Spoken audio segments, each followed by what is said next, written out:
បងប្អូនឆាប់ៗនេះទីតាំងដីដែលមានទំហំរហូតដល់ជាង 6,000 ម៉ែត្រក្រេស្ថិតនៅជាប់នឹងកាហ្វេប្រោនក្រុងព្រះសីហនុឆ្នេរអូត្រេស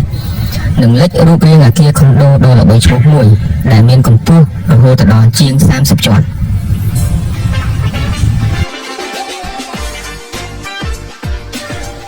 នេះគឺជាលើកទី1ហើយដែលម្ចាស់គម្រោង Times Square ចាប់ផ្ដើមសាងសង់គម្រោងខុនដូរបស់ខ្លួននៅក្រុងកំពង់សោម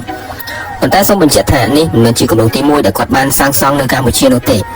សឹកមកដល់បច្ចុប្បន្នម្ចាស់គម្រោងគាត់បានជោគជ័យរហូតដល់8គម្រោងរួចមកហើយនៅក្រុងភ្នំពេញហើយត្រៀមនឹងបើកលក់គម្រោងទី10របស់ខ្លួនឆាប់ៗនេះនៅក្រុងកំពង់សោមថែមទៀតវាគឺជាឱកាសល្អមែនទែនសម្រាប់បងប្អូនដែលចង់បានខុនដូតម្លៃធូរថ្លៃហើយទិញទុកសម្រាប់ចំណេញសម្រាប់ធ្វើការវិនិយោគឬសម្រាប់ស្នាក់នៅលំហែកាយ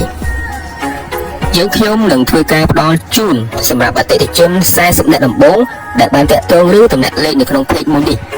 នៅតម្លៃមហាពិសេសនិងការបង់ប្រាក់ងាយស្រួល